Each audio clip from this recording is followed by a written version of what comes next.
Good afternoon! Nandito tayo ngayon sa residence ni Governor Chavit Singson o pahingahan niya sa Sulbec.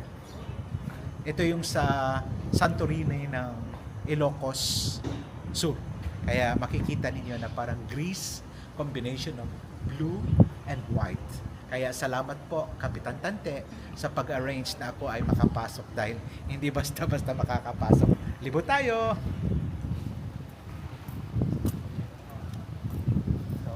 Plano doon, no? Ano yan? Paano nilagay yan? Oh, hindi naman nahulog yan. Ano tinagal mo? Okay lang. Okay. Tapos ito, building din. Villa. Ganda. May swimming pool siya dyan. Ganda. Ang ganda. Dito tayo.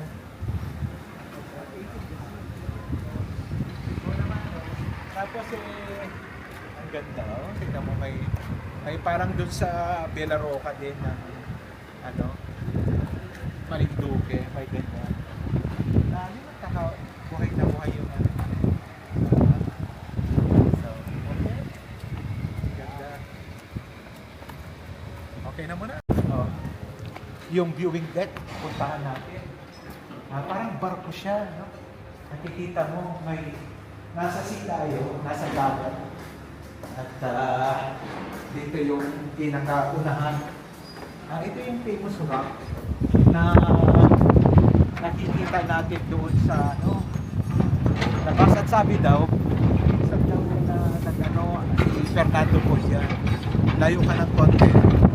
So, anong eksena to? Ay, mali. Ay, tali. Hindi mo alam. So, stainless ito. At actually, dagat siya. Parang ilagyan na lang siya ng curve yan. Ganda. Tapos, dito rin. Natural na pasukan ng tubig. Ganda. Tapos, dinidevelop pa doon. At mukhang parang Buraka yung sa kabila kasi white sand, no? Yung kabila.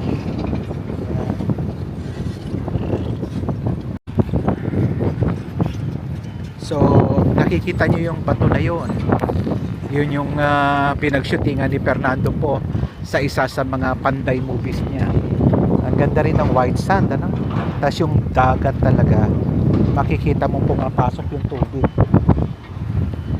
Kita mo? Ganda. So, yung mga building ng Santorini. Umiikot na tayo ngayon at naglalaro pa kami ng camera ko dahil bago ay di start na. Ayan. So ayan.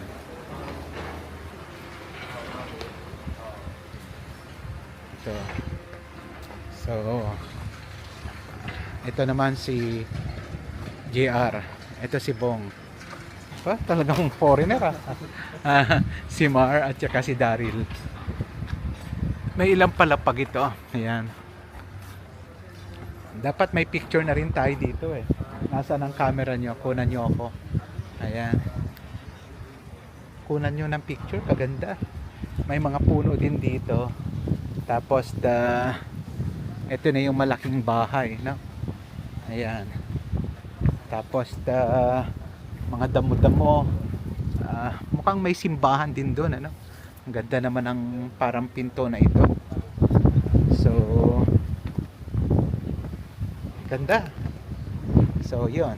Bumaba na tayo para ang ganda ng gimbal. Naglalaro po ako sa bagong video camera ko. Hi Doc Salcedo. Thank you. Ayan. So, alam niya na nagpa-vlog ako kaya't magaganda ang mga video namin ni Doc Salcedo ngayon at ni Dr. Raimundo. Ano, dinidevelop nila at puting-puti ang buhangin, no? Galing. So, ang turismo nito ay ito pa lang talaga mag-a-attract ko rin ng maraming bisita dito sa Ilocandia. Thank you Governor Chavit. Ganda. Tapos may ibon doon, yung tunog. Ang sarap, no? Oh, ayan, no? naka-video tayo, pero ang ganda nitong bonsai na to, no? Do not touch. Very old na bonsai. Naalala ko si Michael Santos na mahilig sa bonsai. So yung Santorini pinuntahan namin sa Mapini, Batangas, at saka ito sa color may similarity, pero may kanya-kanya silang variation. Ito ay infinity pool, no? Taas ko parang may usa pa doon, no? Usa na wild, no? Baka galing ito sa Baluarte. And then yung natural pool ay talagang natural na dagat. So yung mga stone na ito, natural yan, walang sinira. Nilagyan lang ng design para magkaroon ng mga magagandang, parang may kuweba-kuweba sa loob, no? Tapos meron pang malaki doon. Sa mga nakapunta na ng Santorini, alam na kung ano yung design, no? Wari ko pati isda pumapasok diyan. Baka may pating pa, no? Ayun, no? Ganda, no? Tapos ito yung pinaka-cove ng Ilocos. Napakaganda. So nag-i-enjoy po tayo, at salamat at isa tayo sa mga unang nakapasok dito para maitampok ko para dito. So yan muna, saglit lang. Yan ang maganda, na yung dagat ay talagang siya yung natural pool na pwede mong liguan dito sa bahay o rest house ni Governor Chavit sa Ilocos. May stair from there, tapos bababa ka at pool, dagat na, no? Napaka-safe, no? So kung gusto mo ng seawater, yan ang liliguan mo. Hindi ka din mahahampas ng alon kasi yung rock na yon ang barrier para hindi ka maatake ng alon. Pati yung mga puno na alam mo, wala silang pinutol, tapos ginawa nilang design para maging shade kung ikaw ay kakain dito sa isang area na ito. And then ang maganda ay parang may kuweba ka sa ilalim mo. Grabe, ang ganda. Oh my God, ngayon lang ako nakakita. At ang lamig, no? Yung limestone na meticulously na nilagay at sinimento. Tapos mapapawaw ka talaga. Kaya bumababa po ako. Ayan. At look at my background. Yung pinaka kainan diyan, no? Ayun. Talagang napakaganda.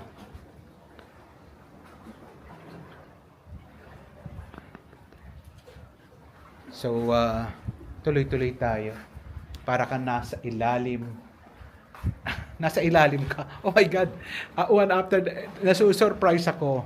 Pagkatapos mo dito sa upuan na ito, didiretso ka sa Yugib, at ang pupuntahan mo ay dagat, no? Para kang sirena na, at saka Shokoy na maliligo, no? Wow, ito yung pool na talagang salt water at its best, no? At tapos leading to the sea, at merong makinis na stone naman diyan, at pwede kang maligo-ligo diyan. Oh, talaga naman. So makikita mo at saka yung bahay uli na Santorini. Tapos may mga stone na ang ganda ho ng dagat. Wari ko safe na safe naman, at saka hindi mainit. Pupunta ka sa mga Yugib na yon. Nako, natural na minerals ang makukuha mo. So ang ganda, no? Talaga naman. So nalibot na natin ito. At napakabait ng guide natin. Pwede pa rin ba dito? Sa kabila? Ayan. At lumalabas na kami. At ang makikita naman nating view mula dun sa, pati ang seaweeds, buhay na buhay, oh, sa ilalim. Hindi na-disturb yung mga natural na nakatirang mga halaman. And look at this. Ito na yung pinakamaganda so far sa aking nakita sa lahat, no? And then going up there, at saka yung maganda yung pagkakadesign nung yung natural water pumapasok, no? Nakakapaglaro siya na nagagamit mo. All you need to do is to just redesign it At saka syempre, very friendly, pang mayaman itong tiles, no? Pag inopen ito ni Governor sa public, for sure, talagang isa sa top attraction ito ng Ilocandia. Ang ganda ng design, no? Mga mermaids, parang fish kasi yan, oh, tingnan mo. And then the color is blue, may gold and white. Mga merlions at ang mga chairs, nangungusap. Ang laking kahoy nito, no? Talagang yung presidential table, ilang seater ito? 2, 4, 6, 8, 10, 12, 24, 26. Wow! Grabe, 26 na. Talagang ang ganda ng kahoy, buong buo, no? Wala akong nakikitang cut. Talagang straight na straight siya. Nilagyan na lang ng support. And then, ayan na. And then all white. So siguro pag gabi, mas maganda ito kasi ang light ay napakaganda. And then the sea. Oh, ayan. So, ikot tayo. Ito yung Santorini ng Ilocos. Napakaganda. So, exclusive tayo ngayon na pinapasok dito sa property ni Governor Chavit. Kaya tayo naman na-take advantage na nating maikot para yung hindi nakakapasok ay magawa na ninyong makita kung ano yung loob. Shout out kay Ate Edna Balmes, hindi nakapasok at alam kong gusto nyong pumasok dito pero talagang may appointment po kasi ang pagpasok dito para na-arrange na ho. Hindi naman po ipinagdadamot ang pagpasok. All we need to do is just to make appointment para makapasok. Ganda nito. Uupo lang ako kasi hindi ko na agad ito mapapasok. Ngayon lang uli, no? So ganda ho. Tapos nakikita nyo na yung coastline ng Ilocos dito po sa Santa ba? Yeah. Hindi na ako makaalis-alis ng Ilocos sa dami ng mga attractions na pwedeng mapuntahan. Aakyatin naman natin yung pinaka second floor. Ito na siguro yung last. 1, 2, 3, 4, 5. Wow. Tapos nakikita mo na yung Santorini ng Ilocos. Wow, galing. So, parang helipad na rin dito, no? Pwede dito bababa ang helicopter. So, kita natin ang tarik ng araw. So, may H dyan. So, ito yung lapagan ng helicopter with all the lights there. So, kung galing ka sa mga malalayong lugar, yung mga top end, high end, ito na talaga, no? So, wala akong masabi, talagang napakaganda po. So, mula po dito sa Ilocos Sur ay hinatid ko sa inyo ang magandang attraction dito po sa Ilocos na pinagawa ni Governor Chavit Singson. Ayan. Ang ganda. Meron pa sa baba. Makikita mo pa rin, endless, ang dami, no? Hanggang dun sa kabila may viewing din, hanggang dun sa kabila. Talagang ang galing, pati yung mga bilas nando doon, iba-iba, natatanaw ko, glass. And then ang galing, no? Walang yero, talagang malinis ang pagkakadali. So talagang breathtaking ang beauty ng lugar na ito. So pababa na ako ng pinaka helipad at sa baba resto na, tapos swimming pool na talagang natural pool. Pagkatapos may mga lungga sa ilalim, tapos yung sa taas naman ayun talagang mga restaurants na talagang ang sarap. Kailan ulit tayo makakabalik, that I don't know. Pero ngayon, blessing dahil sabi nga ni Ate Edna Balmes nung dumalo kami sa installation ni Bishop William Antonio, ang mga blessings naman katulad na ganito naranasan namin na makita at ma-appreciate yung ganda ng bawat. Guys, dito may nagkalat na usa, hindi kambing, no? Kasi alam naman natin yung place ni Governor Chavite, maraming mga usa doon sa Baluarte. So dito, pagala-gala lang, wala silang mga sungay eh. Nakikita nyo ba yung ano, yung tinutukoy ko? Nasaan na ba sila? Ayan. Aha. Ayan na. Magala-gala lang sila.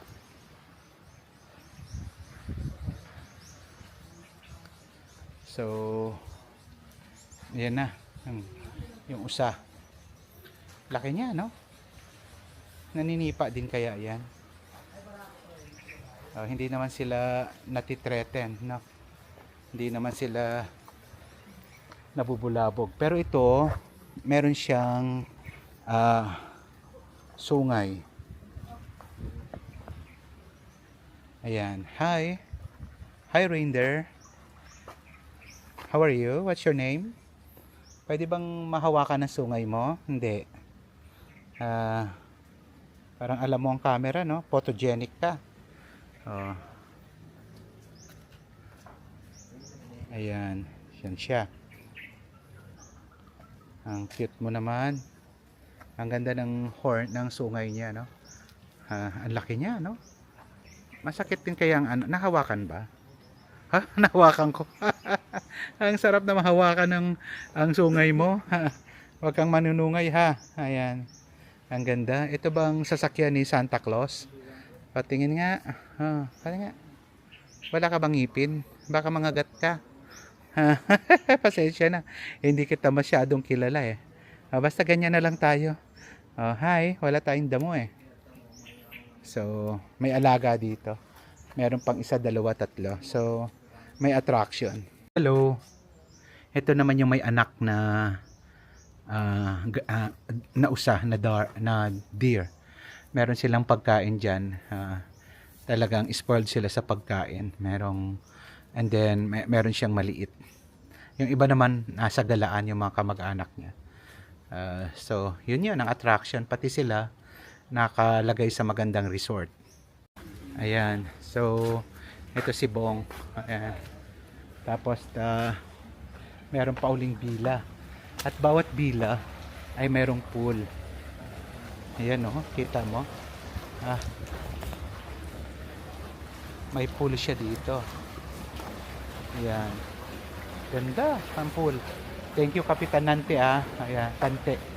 Tapos kung dito ka, exclusive mo, syempre, alam mo na rin ang price kung magkano. Medyo talagang magiging kamahalan. Pero hindi mo na kinakailangan pumunta ng ibang bansa. Dito na lang. So, pauwi na kami. At mayroon ding sasakyan dito para sa mga olds. No? Meron pa pala dito. Hindi pa natapos. Aviary naman, mga ibon naman. Napakaganda. No? So, talagang paradise na mga ibon. Kaya pala may humuhuni-huni. Ganda nila, dami nila. At ang dami, meron silang water, naliligo sila. Kaya nakikita nyo ba? Pinapan ko yung camera ko Dami nila, no? Ayan po. Mula po dito, thank you so much sa nag-assist sa atin sa ating guide. Bagamat hindi na siya para magpakilala pa. Pero salamat kay Governor Chavit at kay Bukal Tante na tumawag para tayo ay makapasok at maipakita sa inyo ang ganda ng lugar na ating pinuntahan.